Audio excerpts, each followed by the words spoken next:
Hi friends, మీ వెంకన్న నీలం. Friends, ఇది infant అని అనిపిస్తుంది కదా, ఇది ఎయిర్పోర్ట్లో ఫ్రెండ్స్. ఎయిర్పోర్ట్లో మా అమ్మను అమెరికా పంపిస్తున్నాం. మా అమ్మ పేరు నీలం లచ్చావా. మేమైతే సెండా వేయడానికి వచ్చినాం ఫ్రెండ్స్, అమెరికాకు పోవడానికి. మా అమ్మ ఇది మూడోసారి.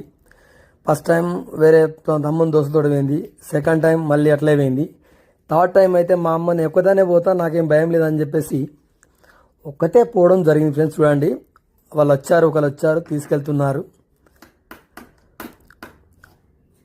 ఓకే ఫ్రెండ్స్, చూడండి టికెట్ల లైను. అంటే మమ్మల్ని మాత్రం లోపలికి అలౌడ్ చేస్తలేరు, మేము తీసుకెళ్తామని చెప్పారు.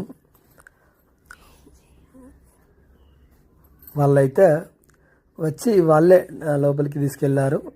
వాళ్ళే మళ్ళీ ఎయిర్ప్లేన్ ఎక్కిస్తారట. అక్కడ మా తమ్ముడు ఏ టైంకి వస్తుందో ఐడియా ఉంటుంది కదా, అక్కడ మా తమ్ముడు రిసీవ్ చేసుకుంటారు ఫ్రెండ్స్. చూడండి, లైన్ చాలా మంది ఉన్నారు, బాగా మంది ఉన్నారు. మంది అయితే లైన్ ఉన్నారు, చూడండి బాగా లైన్ ఉంది. లోపలికి తీసుకెళ్తుంది.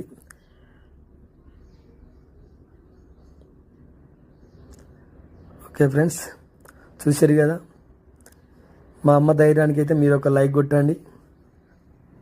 ఓకే ఫ్రెండ్స్, ఎయిర్పోర్ట్ కూడా అంటే సైడ్ పాయింట్ చూడడానికి కూడా ఏం కనిపిస్తలేవు. ఇంత ముందు కనిపించేది ఎయిర్ప్లేన్ కనిపించేది, సైడ్కి పోతే అన్ని బ్లాక్ చేశారు. ఈసారి మాత్రం ఎయిర్పోర్ట్స్ తీద్దామంటే కనిపించలేదు ఫ్రెండ్స్.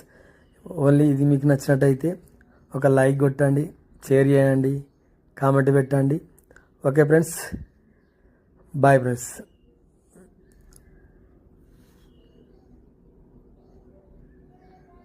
ఇదైతే ఎయిర్పోర్ట్ ఫ్రెండ్స్. మా అమ్మ అయితే వెళ్ళిపోతుంది లోపలికి. ఎంతసేపు మేము అక్కడే ఉన్నాం, లోపలికి వెళ్ళేదాకా చూసాము. లోపలికి వెళ్ళినాక మేము వచ్చేసాం ఫ్రెండ్స్. ఓకే ఫ్రెండ్స్, మా అమ్మ అయితే లోపలికి వెళ్ళిపోయింది. నేను అంటే మా బావ అయితే ఫ్రెండ్స్, ఇతను చిన్నప్పటి నుండి ఫ్రెండ్, ఇద్దరం కలిసి సెండ్ ఆఫీస్ వచ్చాము. ఇది ఎయిర్పోర్ట్ ఫ్రెండ్స్. అంటే టైం లేకుండే, కార్ పార్కింగ్ చేయడానికి టైం లేకుండే, అందుకే తొందరగా వెళ్ళిపోయాము.